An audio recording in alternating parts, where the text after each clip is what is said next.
Good evening everyone. आज start कर रहे हैं हम अपनी करंट अफेयर्स दिसंबर 2022, जिसमें सारे जो फैक्चुअल इंफॉर्मेशंस थी इसके बारे में, जितने भी फैक्ट्स, जितने भी स्कीम्स, जो भी चर्चा में रहा उसको हम डिस्कस करेंगे। साथ ही साथ कोई कॉन्सेप्ट होगा तो मैं किसी भी सब्जेक्ट का होगा उसको भी डिस्कस करेंगे साथ ही साथ। ठीक है, स्टार्ट करते हैं बिना देरी किए। दिसंबर 2022 की करंट अफेयर है। पहला क्वेश्चन, रिसेंटली एफएसएसएआई ने किस जानवर को खाद्य पशु के रूप में, कौन सा एनिमल, फूड एनिमल के रूप में उसको अप्रूव किया है? क्लियर है? तो वो आंसर है हिमालयन याक। ये फोटो लगा हुआ है हिमालयन याक का, आप देख सकते हैं। क्वेश्चन आपसे पूछ सकता है एफएसएसएआई ने रिसेंटली किस एनिमल को as a food animal approve किया है? एफएसएसएआई है क्या? Food standards, food safety and standards authority of India. क्या है? फूड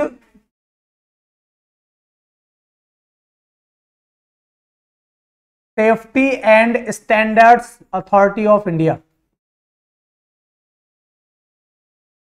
आप देखते होंगे जो भी आप फूड खाते हो, चाहे वो पैकेज हो कैसा भी हो, जो भी खाने की चीज खाते हो उस पे एफएसएसएआई का अप्रूवल होता है।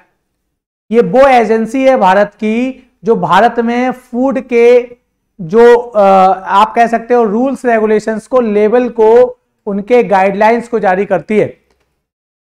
फूड की सेफ्टी को और उसके स्टैंडर्ड्स को, मानकों को तय करती है। तो आप जो भी चीज खाओगे, कोई भी चीज खाने की चीज आप लोगे, उसके पीछे एफएसएसएआई की मोहर लगी होगी, मतलब अप्रूवल लगा होगा कि ये जो बना रहा है प्रोड्यूसर वो एफएसएसएआई से अप्रूव्ड है। एफएसएसएआई भारत में एक कानूनी रूप से शक्ति प्राप्त एक संस्था है जिसे एफएसएसएआई एक्ट 2006 के द्वारा बनाया गया है। और कभी कभी क्वेश्चन ये भी पूछ लेता है ये किस मंत्रालय के अंतर्गत काम करती है, तो मैं वो भी लिख दे रहा हूं, ministry of health and family welfare. किस मंत्रालय के अंतर्गत काम करती है भैया? तो करंट अफेयर में जो भी मैं एडिशनल इंफॉर्मेशन देता हूं, चूंकि देता ही हूं हर एक टॉपिक में, उसको आप नोट कर लिया कीजिए वहीं पे। एफएसएसएआई क्या करती है, कब बनी, 2006 में किस एक्ट के द्वारा बनी और किस मंत्रालय के अंतर्गत आती है। अगला question, world's largest active volcano, नाम है मौना लोआ। क्या नाम है भैया? मौना लोआ। वो किस राज्य में, किस देश में स्थित है? उसका देश का नाम है अमेरिका और उस राज्य का नाम है हवाई आइलैंड। आपको पता है अमेरिका में 50 स्टेट हैं, 50 में से 48 स्टेट्स अमेरिका के मेनलैंड पर हैं और अमेरिका के 2 स्टेट्स हैं जो अलग हैं उससे। एक है अलास्का जो कनाडा के ऊपर है, साइबेरिया से लगता हुआ, और दूसरा है एक आइलैंड पैसिफिक ओशियन में, वो एक स्टेट है हवाई आइलैंड। जहां पर आपने सुना होगा पर्ल हार्बर पोर्ट है अमेरिका का, नेवल बेस है पर्ल हार्बर, और जिस पर जापान ने सेकेंड वर्ल्ड वॉर के समय क्या किया था? अटैक किया था, और उसके रिटेलिएशन में अमेरिका ने जापान पे परमाणु बम गिराए थे, फैट बॉय और लिटिल बॉय, हिरोशिमा और नागासाकी पर। तो ये वही आइलैंड है हवाईयन आइलैंड जहां पर अमेरिका का एक नेवल स्टेशन, नेवल बेस स्थित है जिसका नाम है पर्ल हार्बर। तो ये एडिशनल इंफॉर्मेशन हो गई इसके बारे में, हवाईयन आइलैंड के बारे में। अब भारत के बारे में बात करें। भारत में जो वोल्केनो है, ठीक है, वो कहां पर है, किस यूटी में है, किस राज्य में है? अंडमान एंड निकोबार आइलैंड में है। ठीक है, भारत में जो वोल्केनिक,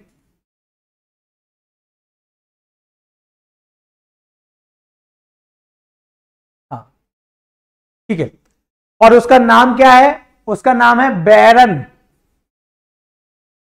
आइलैंड। एक बैरन आइलैंड है, वहां पर जो वोल्केनो है उसको कहते हैं बैरन वोल्केनो।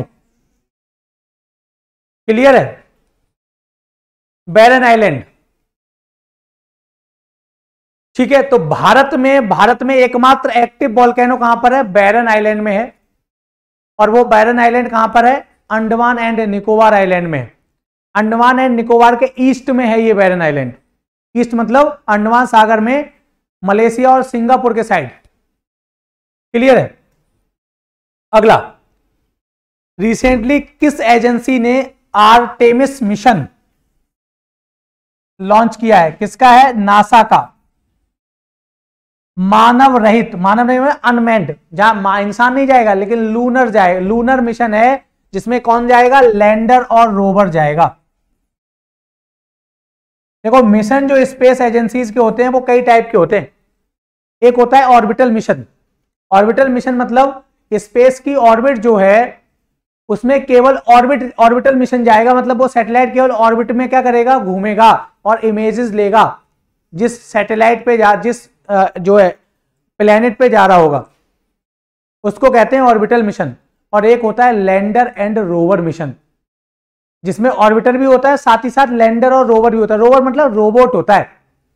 रोबोट क्या करता है? उस प्लेनेट की सरफेस पे उतरता है, आपने मूवी भी देखी होंगी, और उतरता है, उसके बाद एक लैंडर निकलता है उसमें से। लैंडर मतलब एक मशीन होती है, ठीक है? वो लैंडर उसमें से, रोवर में से निकलता है, और लैंडर जो है वहां की सरफेस से बहुत सारे नमूने लेके आता है, सैंपल्स लेके आता है। उसको कहते हैं लैंडर एंड रोवर मिशन। आपने सुना होगा चंद्रयान 2 मिशन। चंद्रयान 1 2008 में गया था इंडिया का, वो एक ऑर्बिटल मिशन था जो केवल चंद्रमा की ऑर्बिट में घूमता था और चंद्रमा की इमेजेस को भारत में भेजता था इसरो के पास। और जो 2019 में गया उसको था नाम चंद्रयान 2।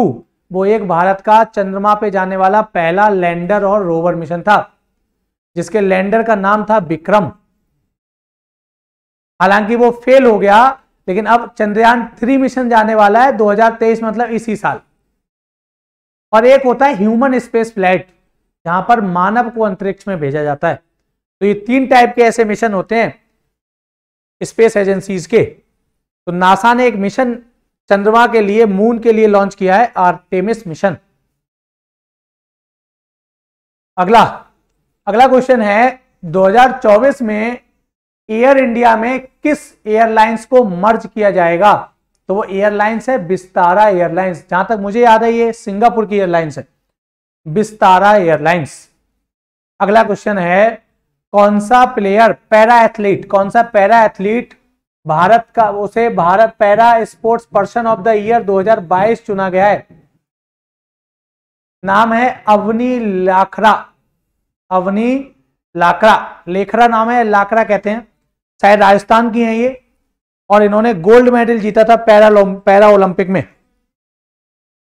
अवनी लाखरा, क्लियर है? तो para sport person of the year 2022 चुना गया है। पैरा एथलीट वो लोग होते हैं जो ऐसे एथलीट जो दिव्यांग हैं, फिजिकली चैलेंज्ड हैं, है ना, और हर किसी को इनको सैल्यूट करना चाहिए, इनके जज्बे को सैल्यूट करना चाहिए।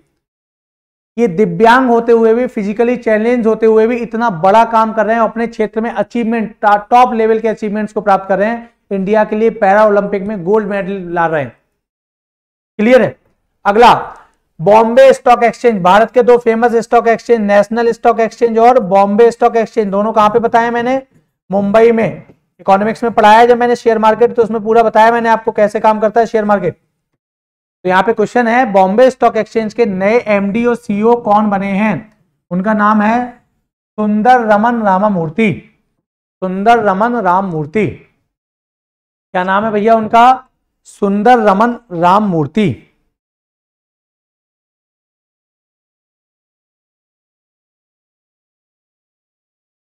क्लियर है भाई?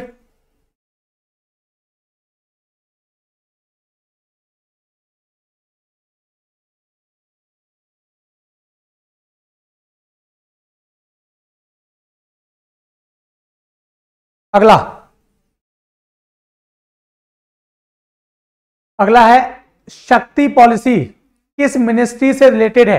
आपको शक्ति पॉलिसी भी लिख सकता है वो, शक्ति स्कीम भी लिख सकता है, ठीक है? किससे संबंधित है? Ministry of power. किससे संबंधित है? मिनिस्ट्री ऑफ पावर, नाम ही है शक्ति, ठीक है? It is scheme of ministry of power, शक्ति मंत्रालय जिसको कहते हैं विद्युत मंत्रालय की स्कीम है, क्या करेगी? To procure power on finance, finance basis पर विद्युत को खरीदने की एक स्कीम है। अगला क्वेश्चन, किस फिल्म को यूनेस्को गांधी मेडल मिला है? यूनेस्को का जो गांधी मेडल है यूनेस्को द्वारा दिया जाता है, कौन से इंटरनेशनल फिल्म फेस्टिवल? 53वें इंटरनेशनल फिल्म फेस्टिवल में। ठीक है, 53वें इंटरनेशनल फिल्म फेस्टिवल में किस मूवी को यूनेस्को का गांधी मेडल मिला है? मूवी का नाम है नरगिसी, जो एक ईरानियन मूवी है। क्या नाम है? नरगिसी, जो एक ईरानियन मूवी है। अगला क्वेश्चन, इंडिया का पहला ग्रीन बॉन्ड जिसको मुन्नी बॉन्ड भी कहते हैं, मुन्नी बॉन्ड नाम समझ जाना, जिसको म्यूनिसिपैलिटीज ने जारी किया है, म्यूनिसिपल कॉरपोरेशंस, नगर निगम कहते हैं इन्हें, महानगर निगम। एनडीएमसी भारत का एक महानगर निगम है, बीएमसी मुंबई वो एक महानगर निगम है, उनको म्यूनिसिपल कॉरपोरेशन कहते हैं। तो ग्रीन बॉन्ड जिसको मुन्नी बॉन्ड कहते हैं, म्यूनिसिपैलिटीज ने जारी किया है। किसने जारी किया है? कौन सा? भारत का पहला ग्रीन बॉन्ड, मुन्नी बॉन्ड किस म्यूनिसिपल कॉरपोरेशन ने जारी किया है? इंदौर म्यूनिसिपल कॉरपोरेशन, भारत का सबसे स्वच्छ शहर, स्वच्छता रैंकिंग में पहले नंबर पे आने वाला शहर इंदौर। भारत का जो रिसेंटली प्रवासी भारतीय दिवस हुआ है इंदौर में, भारत में जो ग्लोबल इन्वेस्टर समिट हुई है इंदौर में, 2023 की ग्लोबल इन्वेस्टर समिट इंदौर में हुई है। भारत का जो 2023 का प्रवासी भारतीय दिवस सम्मेलन हुआ है वो भी इंदौर में हुआ है। ग्रीन बॉन्ड का मतलब है इस बॉन्ड को जारी करने के बाद उठाया गया पैसा ग्रीन इंफ्रास्ट्रक्चर प्रोजेक्ट्स में यूज होगा, ग्रीन एनर्जी डेवलपमेंट में यूज हो रहा। ऐसा कोई भी प्रोजेक्ट इस पैसे से नहीं लगेगा जिससे कार्बन इमिशन होता हो, इसीलिए वहां पे लगा होता है ग्रीन। ग्रीन हाईवेज को डेवलप किया जाएगा, ग्रीन इंफ्रास्ट्रक्चर को डेवलप किया जा रहा है जाएगा। अगला क्वेश्चन, कौन से स्टेट ने प्रसून जोशी को, प्रसून जोशी बहुत फेमस क्या है? राइटर हैं और शायद मूवीज को इन्होंने शायद प्रोड्यूसर भी हैं जहां तक मुझे पता है। ब्रांड एम्बेसडर बनाया, नाम है उत्तराखंड। इनका फोटो ये है, प्रसून जोशी। और क्लियर है किसने बनाया प्रसून जोशी को अपने स्टेट का ब्रांड एम्बेसडर? उत्तराखंड ने बनाया है। और ये शायद national board for film certification जो है, एनबीएफसी कहते हैं उसको, उसके शायद चेयरमैन भी है। आपने सुना होगा, जो फिल्मों पे क्या करता है? फिल्मों को चेक करता है, उनको UYA है ना, रेटिंग देता है, सर्टिफिकेट देता है। आपने सुना होगा फिल्में आती हैं तो उसमें लिखा होता है you certificate, U/A certificate. Adult भी देख सकते हैं, 16+ है या 13+ है, क्या है? National board for film certification, उसके साथ चेयरमैन भी है। अग्नि वॉरियर एक ज्वाइंट मिलिट्री एक्सरसाइज है, किसके साथ हुई है? अग्नि वॉरियर इंडिया और सिंगापुर के साथ हुई है, ज्वाइंट मिलिट्री एक्सरसाइज अग्नि वॉरियर, है ना।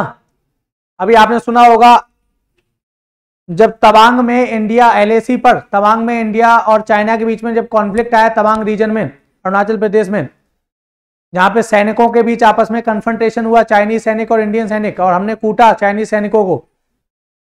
तो उस समय चल रहा था उत्तराखंड में इंडिया और अमेरिका के बीच में ज्वाइंट मिलिट्री एक्सरसाइज, उसका नाम था युद्ध अभ्यास। और हमने अभी रिसेंटली जापान के साथ किया है वीर गार्जियन। हम कहते हैं, हम दो करते हैं, धर्मा गार्जियन और वीर गार्जियन, जापान के साथ। अगला क्वेश्चन,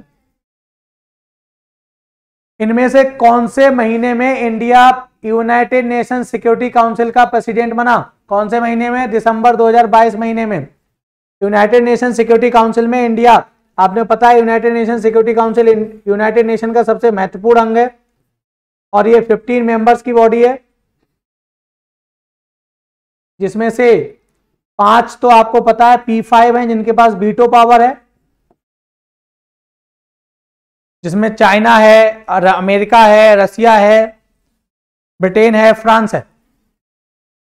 ठीक है, और ऐसा माना जाता है 1953 में ये वीटो पावर का जो प्रपोजल था वो इंडिया के लिए आया था, लेकिन नेहरू जी ने उस समय प्राइम मिनिस्टर थे, उन्होंने बड़ा दिल दिखाते हुए इसको बोल दिया कि ठीक है हमें नहीं चाहिए, चाइना को दे दिया गया। ऐसा बोला जाता है, कुछ लोग बोलते हैं जो उस समय के डिप्लोमेट रहे वो लोग बोलते हैं ऐसा कि यूनाइटेड नेशन सिक्योरिटी काउंसिल में परमानेंट 5 में एशिया से किसको शामिल किया जाएगा, ये प्रपोजल पहले इंडिया के पास आया था, क्योंकि चाइना को उस समय कोई जानता भी नहीं था और चाइना में डेमोक्रेसी नहीं थी तो कोई मानता भी नहीं था।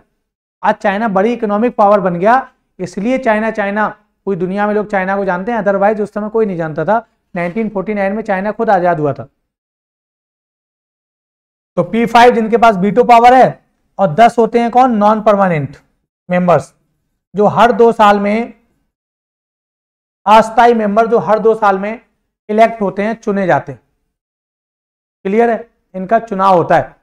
इंडिया 2021-22 के लिए इसका नॉन परमानेंट मेंबर था, 10 में से 1 मेंबर था 2021-22।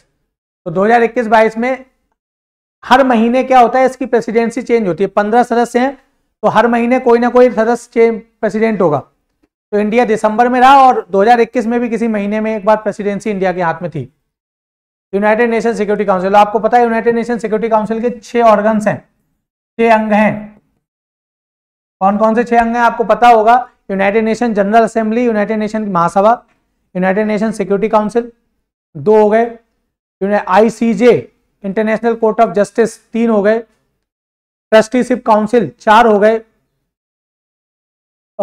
UN इकोसोक United Nation economic and social council 5 हो गए, और UN सेक्रेटेरिएट यूनाइटेड नेशन सचिवालय, ये 6 यूनाइटेड नेशन के क्या है, जो है ऑर्गन हो गए। बाकी आपने जो सुना है यूनेस्को है, WHO है, ये सब यूनाइटेड नेशन की स्पेशलाइज्ड एजेंसी हैं, ये ऑर्गन नहीं है, ध्यान रखना है। अगला क्वेश्चन, यूनियन गवर्नमेंट ने किन 3 हवाई अड्डों पर दिल्ली, बेंगलोर और बनारस, ये भी क्वेश्चन पूछा जा सकता है, दिल्ली, बेंगलोर और बनारस के जो एयरपोर्ट्स हैं उन पर एक फेशियल रिकॉग्निशन, कौन सा, फेस रिकॉग्निशन सिस्टम को तैनात किया है। उस प्रणाली का नाम क्या है, डिजी यात्रा।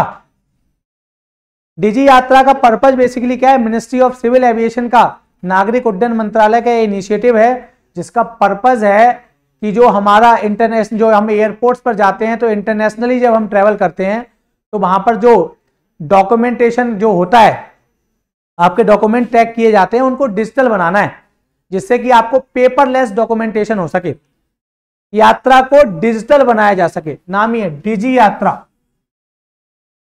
आपकी विदेश यात्रा को डिजिटल बनाया जा सके, इसके लिए इनिशिएटिव चलाया गया था, डिजी यात्रा। अगला question, recently newly elected president of Brazil कौन बने हैं, लूला डि सिल्वा। इसलिए चर्चा में है क्योंकि ब्राजील इस समय बहुत चर्चा में है। क्लियर है, ये देखो ये फोटो लगा हुआ है इनका।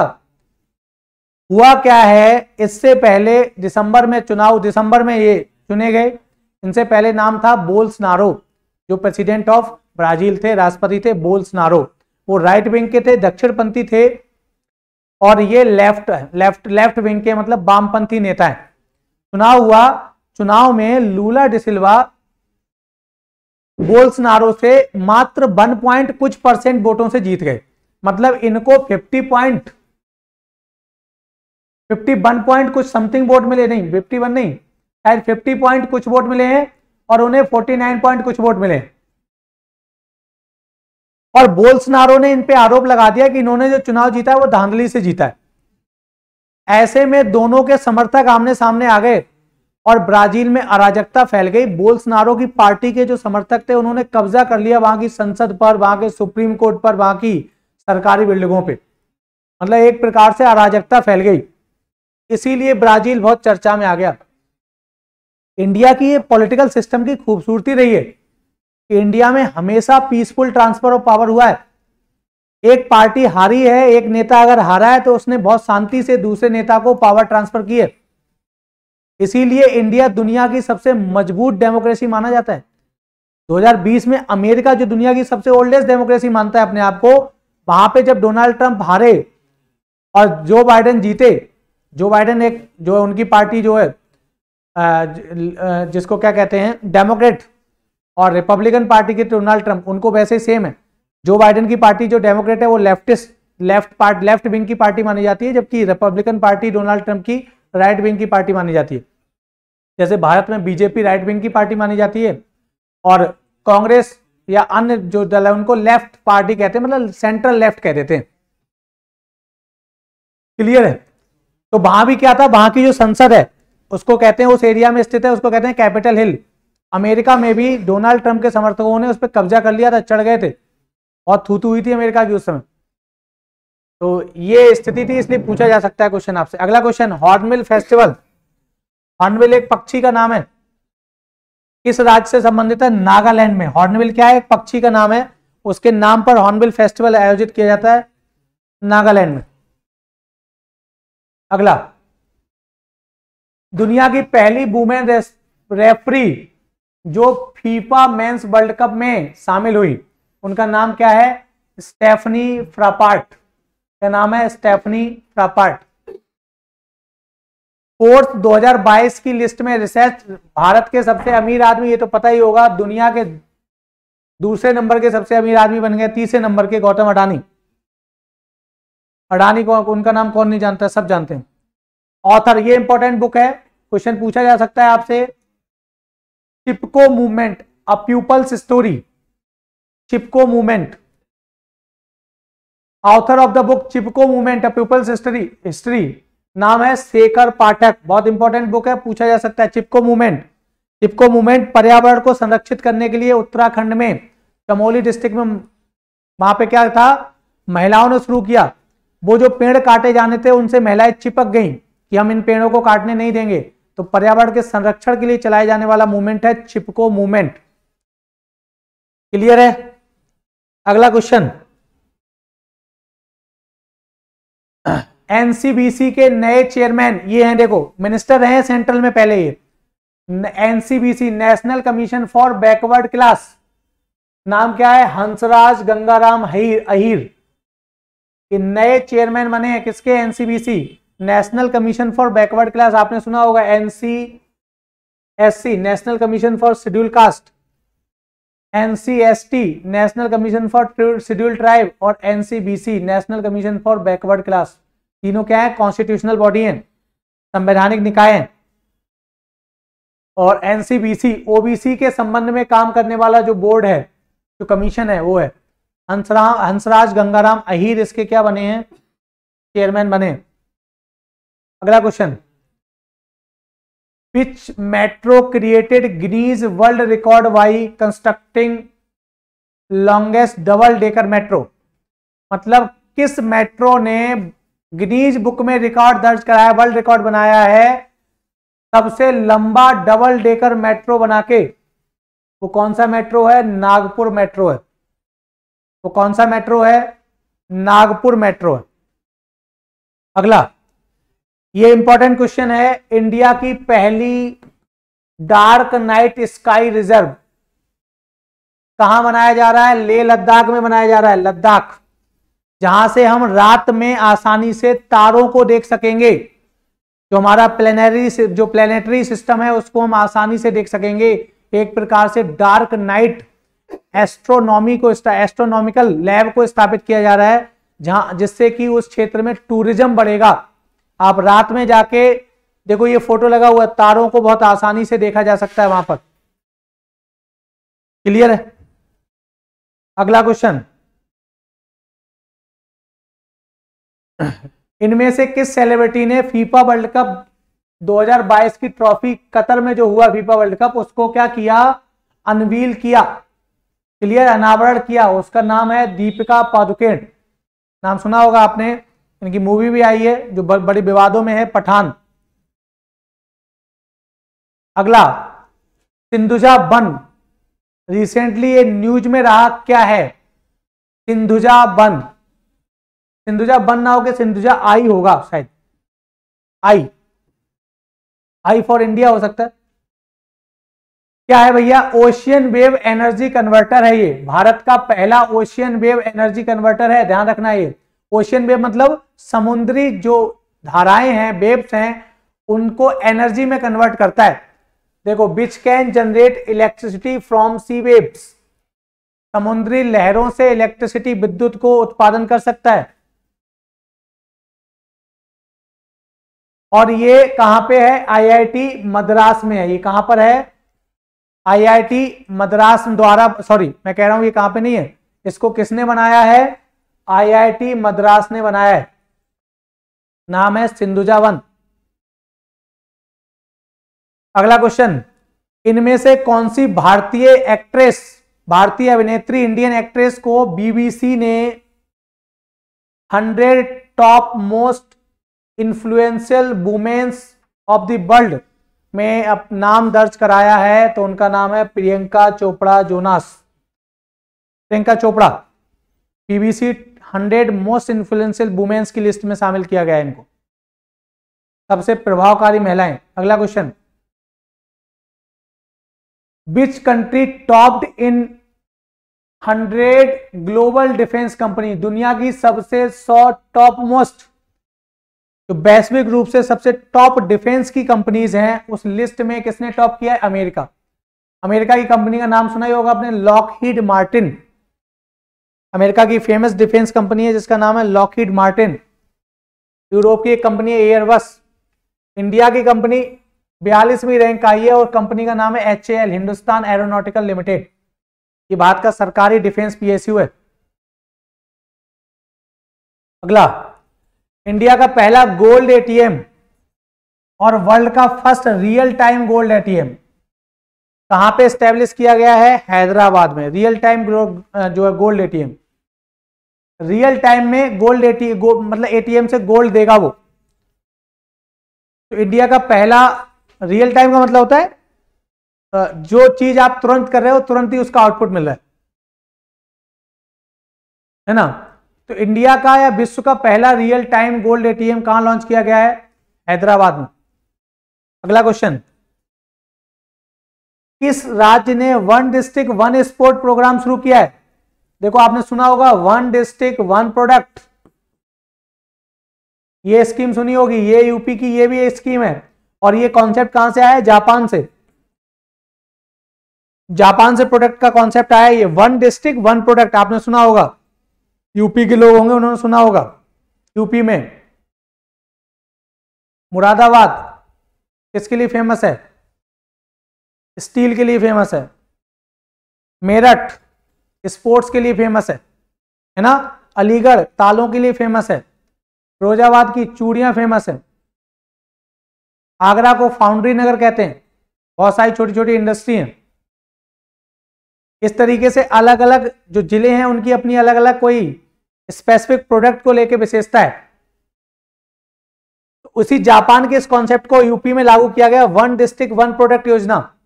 और अब एक नया उसी कॉन्सेप्ट पे लाया गया है, वन डिस्ट्रिक्ट वन स्पोर्ट। एक डिस्ट्रिक्ट को एक स्पोर्ट्स के तौर पे, उस डिस्ट्रिक्ट में होने वाला जो सबसे फेमस स्पोर्ट है उसके तौर पे उसे विकसित किया जाएगा, जिससे हर डिस्ट्रिक्ट में स्पोर्ट्स डेवलप हो सके और भारत का top class brain, top class जो टैलेंट है वो स्पोर्ट्स में जाके, ओलंपिक में जाके, तमाम स्पोर्ट्स में जाके क्या कर सके, अच्छे से मेडल जीत सके, गोल्ड मेडल इंडिया को दिला सके, अदर स्पोर्ट्स के फील्ड में भी जा सके। तो यूपी सरकार ने, उत्तर प्रदेश गवर्नमेंट ने, योगी जी का नाम भी फोटो सामने लगा हुआ है, one district one sport scheme. अगला, टाइम मैगजीन ने किसे पर्सन ऑफ द ईयर 2022 चुना है? तो वो हैं यूक्रेन के राष्ट्रपति Vladimir Zelensky. Time person of the year किसको मिला है? व्लादिमीर जेलेंस्की को मिला है, जो यूक्रेन के राष्ट्रपति हैं। अभी आपने सुना होगा यूक्रेन रशिया का वॉर जो चल रहा है उससे रिलेटेड चीजें हैं। एशिया का first drone delivery hub and network कहां बनाया गया है? मेघालय। ड्रोन से डिलीवरी, उसका हब और पूरा नेटवर्क बनाया जा रहा है। तो भारत का एशिया का पहला ड्रोन डिलीवरी नेटवर्क कहां बनाया गया? यूनाइटेड नेशन FAO, ये भी क्या है? यूनाइटेड नेशन की स्पेशलाइज्ड एजेंसी। जैसे मैंने बताया था ना, यूनेस्को है, WHO है, जो किसके फील्ड में काम करती है, फूड एंड एग्रीकल्चर ऑर्गेनाइजेशन है, फूड और एग्रीकल्चर के सेक्टर में काम करती है। इसने 2023 को इंटरनेशनल ईयर ऑफ मिलेट्स घोषित किया है। क्या किया है, 2023 को इंटरनेशनल ईयर ऑफ मिलेट्स घोषित किया है। मिलेट्स मतलब मोटा अनाज का वर्ष, मोटा अनाज मतलब बाजरा है ना, मक्का, रागी, ज्वार, जौ, ये सब क्या है, मोटा अनाज है। बहुत हाई न्यूट्रिशन वैल्यू होती है इनकी, और हाई न्यूट्रिशन वैल्यू होने के कारण इनकी मल न्यूट्रिशन को खत्म करने में बहुत इंपॉर्टेंट रोल है ना। तो इसको प्रमोट किया जा रहा है दुनिया भर में, जिससे इसके किसानों को भी लाभ होगा और न्यूट्रिशन भी बढ़ेगा। अगला क्वेश्चन, कौन से इंडो अमेरिकन सिटीजन को the presidential life time achievement award दिया है अमेरिका के राष्ट्रपति ने? उनका नाम है कृष्णा बेबिलाला। इनका फोटो यहां लगा हुआ है, कृष्णा बेबिलाला। अगला, फ्यूचर इंजीनियर प्रोग्राम किसने लॉन्च किया है? अमेजन कंपनी ने ट्राइबल मिनिस्ट्री के साथ मिलकर किया है, फ्यूचर इंजीनियर प्रोग्राम का लॉन्च किया है।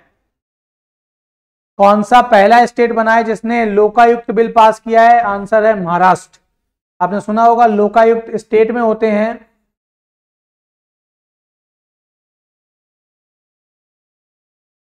और लोकपाल कहां होते हैं? इंडिया। लोकपाल मतलब पूरे देश के लेवल पर, जो क्या करेंगे, करप्शन को काउंटर करने के लिए, करप्शन भ्रष्टाचार संबंधी मामलों की जांच करेंगे। लोकपाल एक पूरा क्या है, एक बॉडी है। क्लियर है? लोकायुक्त स्टेट के लेवल पे होंगे और लोकपाल सेंट्रल लेवल पे होंगे, पूरे देश के लेवल पे होंगे। अगला, बेकाल इंटरनेशनल बीच फेस्टिवल किस राज्य से संबंधित है? केरला से संबंधित है। मिनिस्ट्री ऑफ रेलवे ने Amrit Bharat station scheme launch की है, Amrit Bharat station scheme. Clear है? वो स्कीम का पर्पज क्या है? जो 1000 छोटे छोटे स्टेशनों को जो क्या किया जाएगा, चिन्हित किया जाएगा और इनका क्या करना है, मॉडर्नाइजेशन करना है। तो क्वेश्चन पूछा जा सकता है, अमृत भारत स्टेशन स्कीम किसकी है? मिनिस्ट्री ऑफ रेलवे की है। पर्पज क्या है? 1000 स्मॉल स्टेशंस का मॉडर्नाइजेशन करना। अगला, वर्ल्ड की पहली इंट्रानजल कोविड-19 वैक्सीन नाम है इनकोवैक, किसने डेवलप की है? ध्यान रखना है, भारत की कंपनी भारत बायोटेक ने, ये इंपॉर्टेंट है, दुनिया की पहली है ये, और भारत की किसी कंपनी ने डेवलप की है जिसका नाम है भारत बायोटेक। भारत बायोटेक और भारत सरकार ने मिलकर कोवैक्सीन भी डेवलप की थी, इसी कंपनी ने कोवैक्सीन भी डेवलप की थी। क्लियर है? कोविडशील्ड और कोवैक्सीन, 2 वैक्सीन लगाई जा रही थी ना कोरोना की, उसमें से एक वैक्सीन जो कोवैक्सीन थी वो भारत बायोटेक और भारत सरकार ने मिलकर डेवलप की थी। तो विश्व की पहली इंट्रानोजल है ना, नाक में डाली जाने वाली वैक्सीन। अगला क्वेश्चन, अटल सम्मान 2022 किसको दिया गया है? नाम है प्रभु चंद्र मिश्रा को दिया गया है, इनका फोटो नीचे लगा हुआ है। अगला, ई सुश्रुत, आपने सुना होगा सुश्रुत संहिता, भारत में फेमस है सुश्रुत, बहुत प्राचीन टाइम में भारत के फेमस जो है मेडिकल से संबंधित है। E Sushrut hospital management information system medical colleges के लिए किस राज्य में शुरू किया गया है? उत्तर प्रदेश में शुरू किया गया E Sushrut hospital management information system. अगला, श्री शैलम टेम्पल बहुत चर्चा में है इस समय, वो किस राज्य में है? आंध्र प्रदेश। श्री शैलम, ये टेम्पल का फोटो लगा हुआ है, तो आर्ट एंड कल्चर से क्वेश्चन पूछ सकता है, श्री शैलम टेम्पल किस राज्य में है? कौन सी गवर्नमेंट अथॉरिटी ने बीमा वाहक स्कीम लॉन्च करेगी? बीमा वाहक, हर गांव में, हर ग्राम पंचायत में एक बीमा वाहक करके इनके जो है रिप्रेजेंटेटिव होंगे। किसने? इरडाई ने, insurance regulator and development authority of India. भारतीय बीमा विनियामक एंड विकास प्राधिकरण, जो इंश्योरेंस के सेक्टर में काम करने वाली सरकारी अथॉरिटी है, उसने बोला है कि हम हर गांव में बीमा वाहक लोग नामक जो पद है उसकी नियुक्ति करेंगे व्यक्तियों की, और वो भारत के हर एक नागरिक को इंश्योरेंस स्कीम्स के बारे में जागरूक करेंगे, उनके लाभों के बारे में जागरूक करेंगे, जिससे भारत में इंश्योरेंस का पेनिट्रेशन बढ़ सके। तो बीमा वाहक जो स्कीम है उसको लॉन्च करने का किसने बोला है? हर ग्राम पंचायत में इरडा ने, इरडाई भी कहते हैं, इरडा भी कहते हैं। Fork in the road, my days at RBI and beyond, इसकी बुक है, ये इंपॉर्टेंट है, बहुत फेमस नाम है, सी रंगराजन। तो क्वेश्चन पूछा जा सकता है, बहुत फेमस नाम है ये।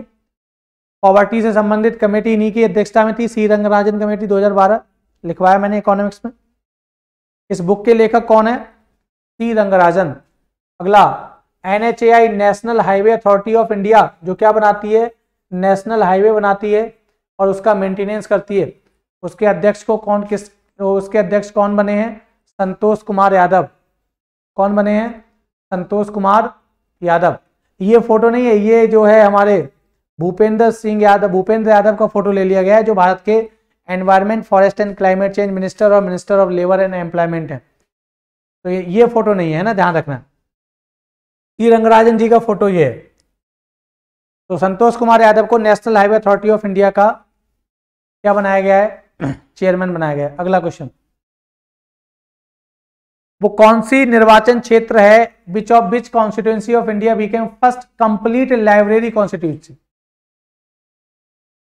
उसका नाम है धर्माधाम कॉन्स्टिट्यूएंसी। क्या है?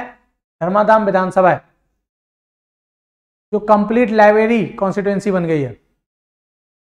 अगला क्वेश्चन, फीफा वर्ल्ड रैंकिंग 2022 में इंडिया की रैंकिंग 106वें स्थान पर था। फीफा वर्ल्ड रैंकिंग फुटबॉल से संबंधित है ना, फीफा वर्ल्ड कप सुना होगा। किस देश के पूर्व राष्ट्रपति, former president of which country, जिन्हें 11 साल की जेल हुई है, किसके मामले में? काले धन के मामले में, मनी लॉन्ड्रिंग के मामले में और रिश्वत लेने के मामले में। अब्दुल्ला यामीन, मालदीव के राष्ट्रपति, इनका फोटो ये है। ये प्रो चाइना थे, 2017 से पहले मालदीव के राष्ट्रपति थे। ये खूब घोटाले किए, खूब चाइना से कर्ज ले लेके घोटाले किए इन्होंने। अभी कौन है? इब्राहिम सालेह हैं। इब्राहिम सालेह हैं जो प्रो इंडिया हैं, इंडिया के समर्थक हैं वो। नेपाल के नए पीएम कौन बने हैं? पुष्प कुमार दहल प्रचंड, नाम सुना होगा आपने। नेपाल में हर 6 महीने 1 साल में सरकारें चेंज होती रहती हैं। इससे पहले शेर बहादुर देउवा थे, नेपाली कांग्रेस के लीडर थे, और ये कम्युनिस्ट लीडर हैं, वामपंथी नेता हैं। पुष्प कुमार दहल प्रचंड, इनका फोटो ये है, ये बने नेपाल के नए प्राइम मिनिस्टर। अगला क्वेश्चन है, लोसार फेस्टिवल बहुत फेमस है, किस यूटीआई स्टेट से संबंधित है? लद्दाख से संबंधित है। रिच एग्रीकल्चर प्रोडक्शन से संबंधित है Losar festival. Huge statue of former prime minister Atal ji, Atal ji की बहुत बड़ी प्रतिमा किस स्टेट में लगाई जाएगी? मध्य प्रदेश में लगाई जाएगी, ध्यान रखना, क्वेश्चन पूछ सकता है। भूतपूर्व प्रधानमंत्री अटल बिहारी वाजपेयी जी की प्रतिमा किस स्टेट में लगाई जाएगी? Madhya Pradesh. Brain eating amoeba, एक अमीबा है जो किसको खाता है? ब्रेन को, माइंड को खाने वाला है, जिसका नाम है नेगलेरिया फाउलेरी। उसका पहला मामला किस देश में आया है? साउथ कोरिया में। ध्यान देखना, वो क्वेश्चन पूछ लेगा। रिसेंटली चर्चा में रहा नेगलेरिया फाउलेरी क्या है? ब्रेन ईटिंग अमीबा है, दुनिया का पहला, और इसका पहला केस साउथ कोरिया में आया है। रविन्द्रनाथ टैगोर लिटरेरी अब प्राइज 2021-22 किसे दिया गया है? संदीप, थोड़ा सा सही कर लेना इसको, संदीप सेन और शोभना कुमार को दिया गया है। अगला, साहित्य अकादमी अवार्ड, एकेडमी है ना, बाई है, साहित्य अकादमी अवार्ड 2022 किसको दिया गया है? अनुराधा रॉय। किसको दिया गया है साहित्य अकादमी 2022? अनुराधा रॉय, फॉर उनके नोवेल कौन सा? All the lifes we never lived, इसको दिया गया है, all the life we never lived. अगला, इंडिया का पहला सोशल स्टॉक एक्सचेंज कहां बनाया जा रहा है?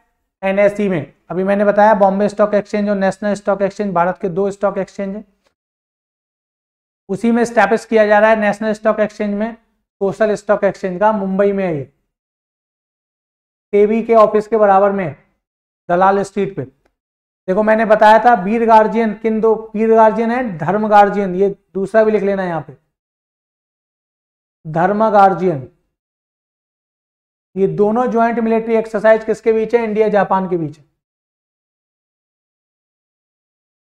सबसे ज्यादा बोली लगने, आईपीएल की हिस्ट्री में सबसे ज्यादा महंगे बिकने वाले खिलाड़ी, सबसे ज्यादा बोली किसकी लगी है, सैम करन, इंग्लैंड के खिलाड़ी हैं सैम करन।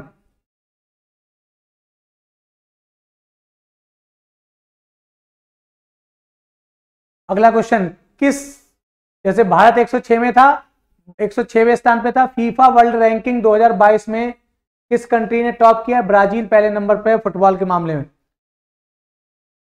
ठीक है, एक क्वेश्चन पूछ सकता है, एक बर्ड है कोलेजियम, जो चर्चा में रहता है आजकल बहुत ज्यादा, मैंने आपको पढ़ाया भी है नवंबर की करंट अफेयर में, पूरा टॉपिक पढ़ाया कोलेजियम से संबंधित।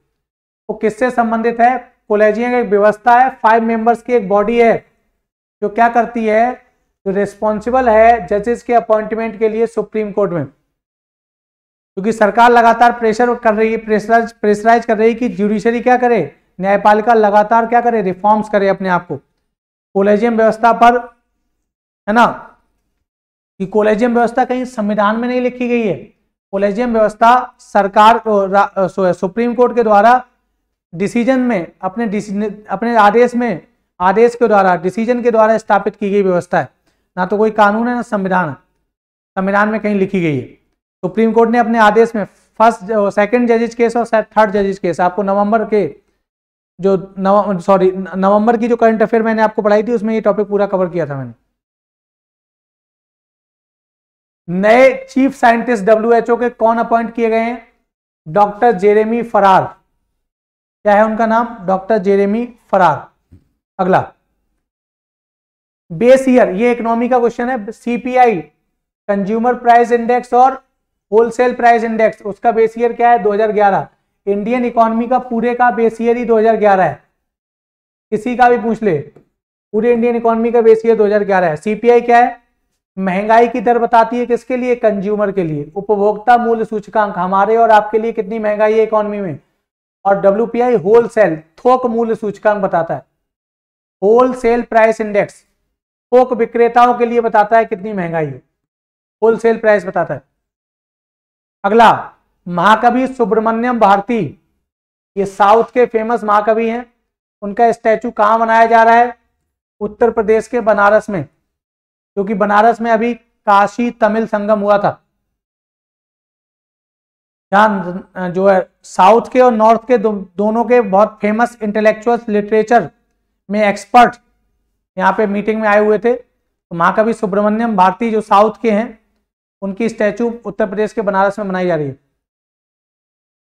किस राज्य सरकार ने वनीकरण प्रोजेक्ट, कौन सा प्रोजेक्ट, वनीकरण प्रोजेक्ट का नाम क्या है, किस राज्य सरकार ने वनीकरण प्रोजेक्ट, समझ गए होंगे वनीकरण का मतलब ही क्या है, वृक्ष लगाना, और पर्पस देख लो, टू रिस्टोर नेचुरल वेजिटेशन, वही है, पर्यावरण को संरक्षित करना, प्राकृतिक पर्यावरण को। किसने शुरुआत की है, केरला ने, वृक्ष लगाने की। कौन से स्टेट को अवार्ड दिया गया है अपने इनिशिएटिव जन आंदोलन अगेंस्ट टीबी के लिए, टीबी के अगेंस्ट जन आंदोलन चलाने के लिए कौन से राज्य को अवार्ड दिया गया है, मेघालय को। अगला क्वेश्चन, किस देश ने रिसेंटली विश्व का पहला कमर्शियल मून लैंडर लॉन्च किया है। कमर्शियल मून लैंडर मतलब चंद्रमा पे जाने वाला एक प्राइवेट लैंडर लॉन्च किया है, जो कोई भी अपना मिशन भेज सकता है, प्राइवेट एजेंसी, प्राइवेट कंपनी, उससे। वो कौन सी है, जापान। अरब दुनिया की पहला देश जिसने अपना पहला लूनर स्पेसक्राफ्ट स्पेस में भेजा है, चंद्रमा पे पहला स्पेसक्राफ्ट भेजा, लूनर मतलब चंद्रमा, यूएई, यूनाइटेड अरब अमीरात्स। अगला,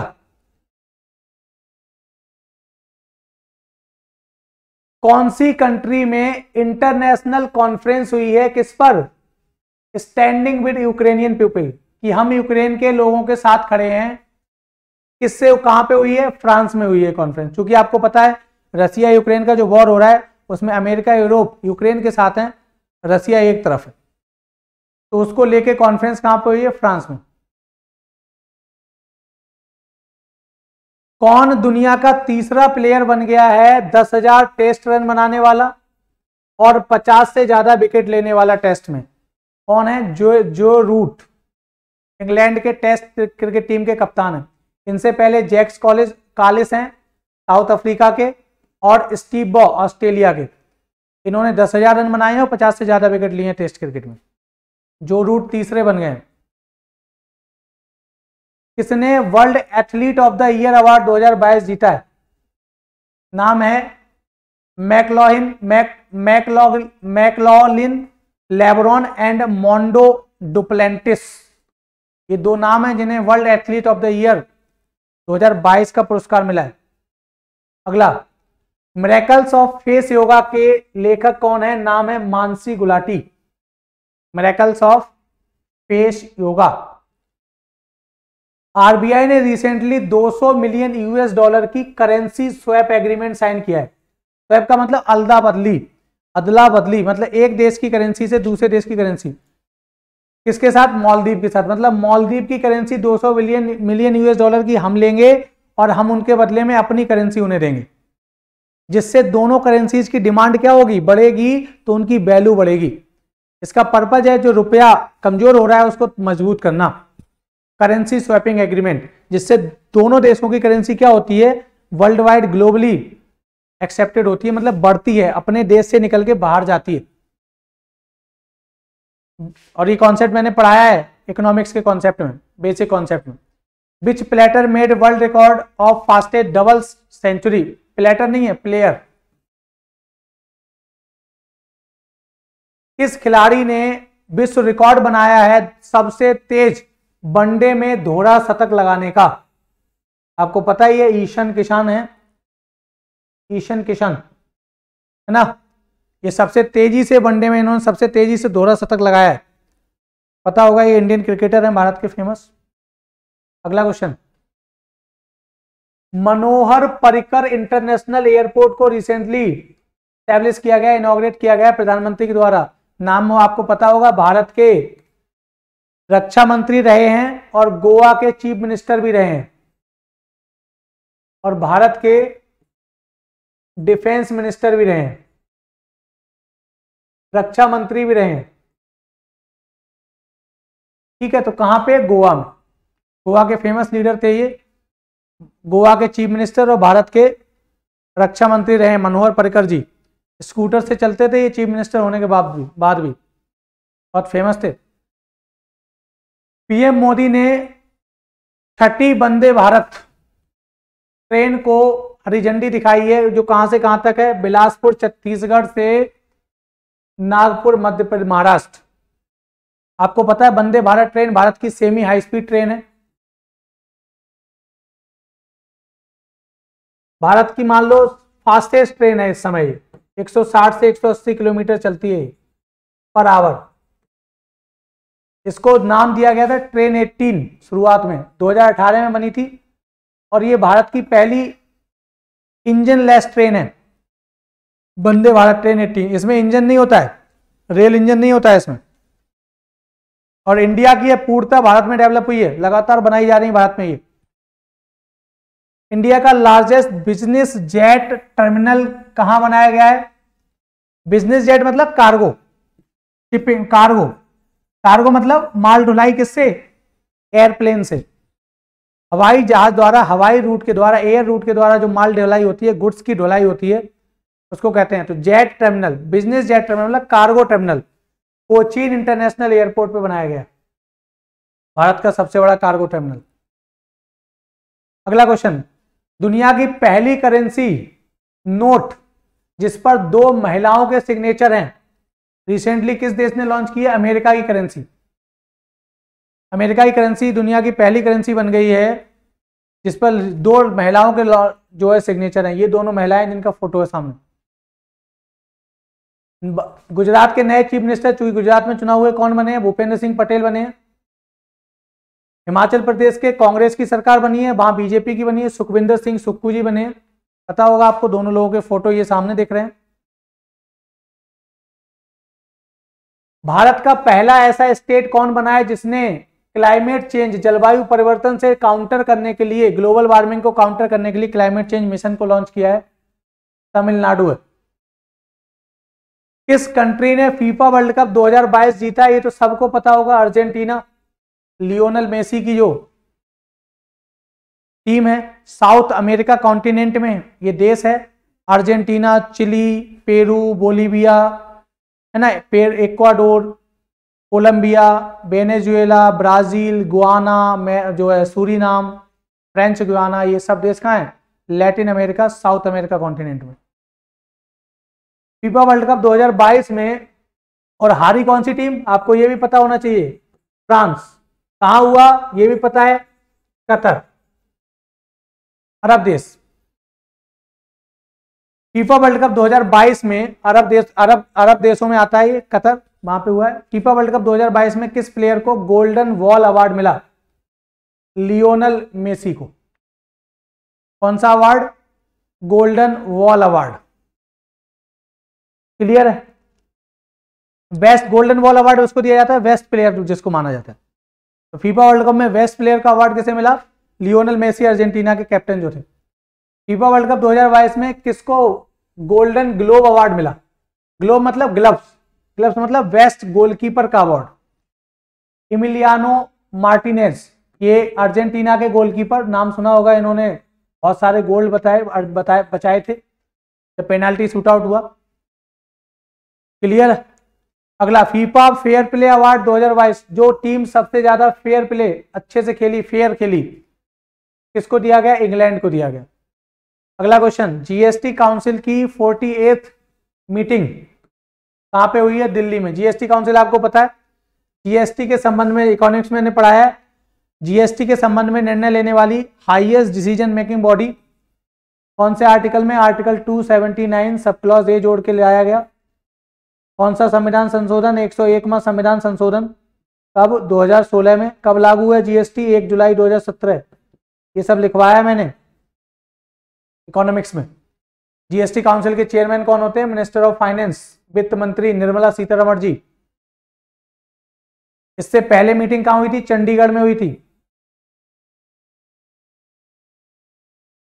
India plan to setup how many nuclear power plants by 2030 तक भारत में कितने न्यूक्लियर पावर प्लांट स्थापित करने की योजना बना रहा है? 20। भारत का पहला न्यूक्लियर प्लांट कौन सा है? तारापुर, महाराष्ट्र में 1969 में स्थापित किया गया था। कब स्थापित किया गया था? महाराष्ट्र में, तारापुर में। भारत में इस समय कितने न्यूक्लियर प्लांट हैं? तो मैं लिख दे रहा हूं, यहां पे देख लो। नरौरा बुलंदशहर में है, यूपी में, न्यूक्लियर पावर प्लांट। रावत भाटा राजस्थान में, काकरापार गुजरात में, तारापुर महाराष्ट्र में, जो भारत का पहला न्यूक्लियर पावर प्लांट है। कैगा कर्नाटक में, कलपक्कम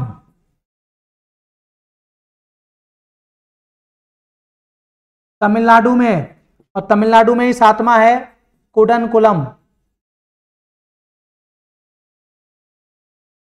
ये भी तमिलनाडु में। भारत में इस समय 7 न्यूक्लियर पावर प्लांट हैं और 2030 तक भारत प्लान कर रहा है 20 न्यूक्लियर पावर प्लांट का, जिससे नाभिकीय ऊर्जा, न्यूक्लियर एनर्जी को डेवलप किया जाएगा।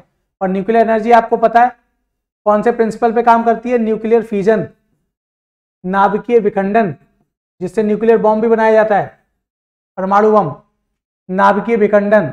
और न्यूक्लियर फ्यूल कौन सा होता है इसमें इसका यूज किया जाता है विखंडन में? इसका नाम है यूरेनियम 235, 92 U-235।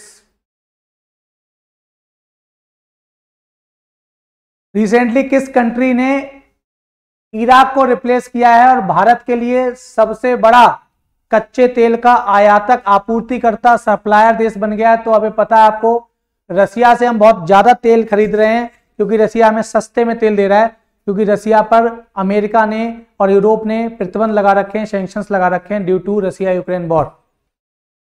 अगला Kazind, Kazind 2022 Kazakhstan India joint military exercise है, किन देशों के बीच हुई है? कजाकिस्तान और इंडिया। कहां पे हुई है? मेघालय, उमरोय।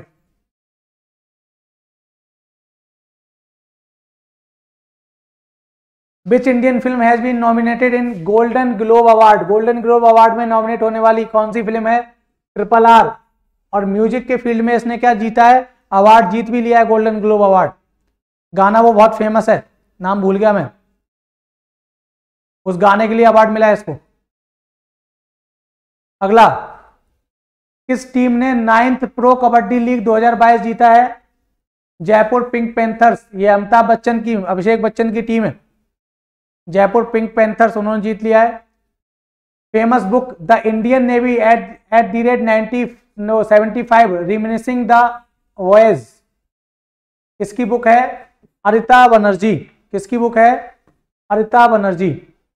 75 साल, आजादी के 75वें साल में इंडियन नेवी कितनी मजबूत हो गई है, कैसे अपने आप को ब्लू वाटर नेवी बना रही है। ब्लू वाटर नेवी मतलब जिसका पूरी दुनिया के समुद्र के जल पर कब्जा हो, उसको कहते हैं blue water navy. Blue water मतलब समुद्र का जल, नीला जल, ऐसी नेवी बनानी है हमें। फ्रेंड्स ऑफ लाइब्रेरी प्रोग्राम किसने लॉन्च किया है? Friends of library program launch किसने किया है? तमिलनाडु गवर्नमेंट ने लॉन्च किया है। किस कंट्री ने group of friends initiative launch किया है? किसने? इंडिया ने। इंपॉर्टेंट है, क्वेश्चन पूछ सकता है। ग्रुप ऑफ फ्रेंड्स इनिशिएटिव किसके लिए? इसमें किसको शामिल किया जाएगा? उन सारे देशों को शामिल किया जाएगा जिससे क्या हो सके, to promote accountability for crime against UN peace keeping forces. United Nation की जो शांति सेनाएं होती हैं, जिसमें भारत सबसे बड़ा कंट्रीब्यूटर है। सबसे बड़ी बात, united nation peace keeping force, जिन देशों में अराजकता फैल जाती है, अशांति फैल जाती है, वहां पर यूनाइटेड नेशन अपनी फोर्स डिप्लॉय करता है, उसको कहते हैं यूनाइटेड नेशन शांति सेना, पीस कीपिंग फोर्स। इसमें यूनाइटेड नेशन के सदस्य देशों से उनकी सेनाएं जाती हैं। इंडिया इसमें सबसे ज्यादा अपने सैनिक भेजता है, सबसे ज्यादा सैनिक भेजता है। तो इंडिया ने ये इनिशिएटिव शुरू किया है जिससे कि प्रमोट हो सके, United nation peace keeping force की सुरक्षा सुनिश्चित हो सके।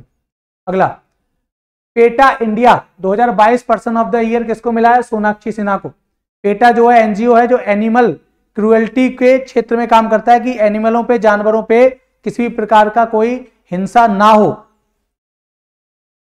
अगला, इंडिया की first infantry museum. Infantry museum India का पहला, इन्फेंट्री मतलब आर्मी से संबंधित है ना, इन्फेंट्री से, कहां पे? मध्य प्रदेश में बनाया जा रहा है। अगला, इंडिया का पहला ह्यूमन स्पेस फ्लाइट मिशन, मतलब भारत का पहला मिशन जिसमें हमारे अंतरिक्ष यात्री स्पेस में जाएंगे, उसका नाम आपको पता ही होगा, गगनयान। 2022 में जाना था लेकिन कोविड की कारण इसको रिप्लेस किया गया है, इसको पोस्टपोन किया गया है। अब कब जाएगा? 2024 में। और चंद्रयान कब जाएगा? चंद्रयान 3 लास्ट शायद अक्टूबर के करंट अफेयर में भी बताया था मैंने, 2023 में जाएगा। चंद्रयान 2 2019 में गया था जो फेल हो गया था, अब चंद्रयान 3 जाएगा। तो भारत का पहला मानव मिशन कब जाएगा? 2024 में जाएगा, जिससे 2022 में जाना था। और भारत अपना खुद का स्पेस स्टेशन, जैसे ISS है, इंटरनेशनल स्पेस स्टेशन है, और चाइना ने जैसे बनाया तियांगोंग, वैसा ही कब तक अपना खुद का स्पेस स्टेशन डेवलप करेगा? 2030 तक इंडिया का स्पेस स्टेशन डेवलप हो जाएगा। खुद का हमारा अपना स्पेस स्टेशन हम डेवलप कर लेंगे, इसरो डेवलप कर लेगा। विच स्टेट गवर्नमेंट है लॉन्च अरुणोदय 2.0 स्कीम? नाम क्या है स्कीम को? Arunodaya. For the poor class to provide financial security, वित्तीय सुरक्षा देने के लिए गरीब लोगों को, गरीब परिवारों को, गरीब वर्ग को वित्तीय सुरक्षा देने के लिए अरुणोदय 2.0 स्कीम असम गवर्नमेंट ने लॉन्च की है। अगला, रिसेंटली DRDO ने इंडिया की पहली सेमी बैलिस्टिक मिसाइल को लॉन्च किया है, उसका नाम क्या है? प्रलय। प्रलय क्या है? इंडिया की पहली सेमी बैलिस्टिक मिसाइल है प्रलय। क्लियर है? सेमी बैलिस्टिक का मतलब जिसकी रेंज कम हो, इसकी रेंज 150 किलोमीटर के आसपास है, जबकि नॉर्मली बैलिस्टिक मिसाइल इंडिया के पास कौन सी है? अग्नि, पृथ्वी, ठीक है, और आकाश, त्रिशूल और नाग। नाग एंटी टैंक है। बाकी चार, अग्नि जो है 300 किलोमीटर से ज्यादा की रेंज है, पृथ्वी सॉरी अग्नि तो अग्नि बहुत, अग्नि 1, अग्नि 2, अग्नि 3, अग्नि 4, अग्नि 5 है। अग्नि 5 की रेंज तो 8000 किलोमीटर के आसपास है। आईसीबीएम है, इंटर कॉन्टिनेंटल बैलिस्टिक मिसाइल, ऐसी मिसाइल बैलिस्टिक मिसाइल जिसकी रेंज 5000 किलोमीटर से ज्यादा होती है। नवंबर की करंट अफेयर में मैंने बताया था आपको। तो अग्नि 1 जो है 1000 किलोमीटर से ज्यादा की, अग्नि 2 2000 से ज्यादा की है, 3, 4, 5 ऐसे वेरिएंट बनाए गए हैं। पृथ्वी जो है शॉर्ट रेंज की है, 300 किलोमीटर, 400, 300 से 500 kilometre. Akash air to surface to air है, सतह से हवा में, और अग्नि पृथ्वी सरफेस टू सरफेस है।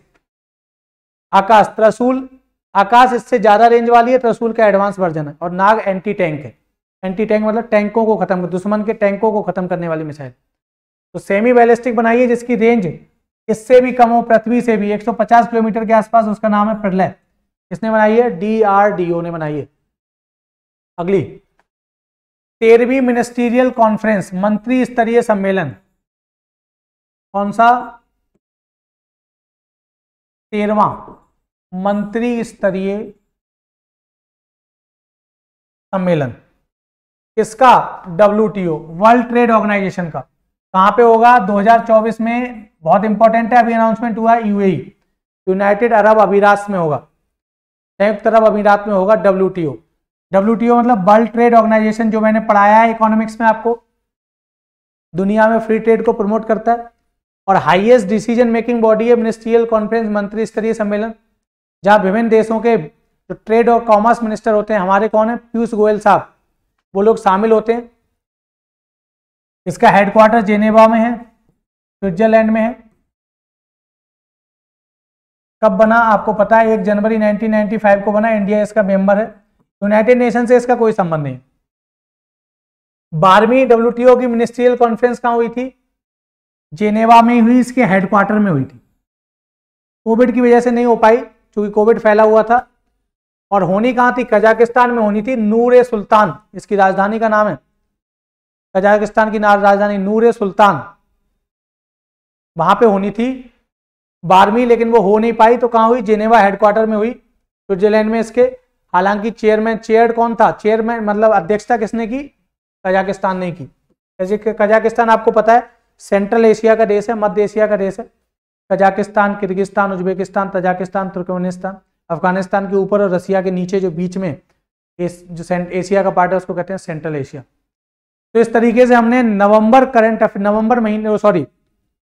दिसंबर महीने के करंट अफेयर्स देखे, जिसमें हमने 95 मोस्ट इंपॉर्टेंट करंट अफेयर्स देख लिए। इसके साथ साथ मैंने बहुत सारे अदर फैक्ट्स, बहुत सारे अदर इंफॉर्मेशन आपको दी, जो एक क्वेश्चन के फॉर्म में अलग अलग सब्जेक्ट्स में आपसे पूछी जा सकती है। तो इस तरीके से हमने दिसंबर की करंट अफेयर्स को पूरा कर लिया। तो हम अब तक अक्टूबर, नवंबर और दिसंबर 2022 की करंट अफेयर्स को पूरा कर चुके हैं। इसके अलावा हम जनवरी से पूरा करेंगे, जनवरी, फरवरी, मार्च, अप्रैल से लेके पूरे दिसंबर 2022 तक कंप्लीट करेंगे। 3 महीनों की कंप्लीट कर चुके हैं। इसके अलावा हम जनवरी 2023 से जनवरी से वीकली करंट अफेयर्स को शुरू कर रहे हैं। क्लियर है? तो जनवरी की वीकली, पहले वीक की, दूसरे वीक की, तीसरे वीक की, चौथे वीक की, ऐसे करंट अफेयर्स आएगी। और फिर लास्ट में जो फैक्ट्स बचेंगे वो पूरे महीने की जनवरी 2023 की करंट अफेयर्स को कंक्लूड करके देंगे आपको। तो इस तरीके से आपका करंट अफेयर्स का पूरा सेगमेंट पूरा होता रहेगा, फैक्चुअल इंफॉर्मेशन के साथ भी और कंसेप्चुअल इंफॉर्मेशन के साथ। ठीक है भाई, तो आज के सेशन को यहीं पे रोकते हैं। जय हिंद दोस्तों।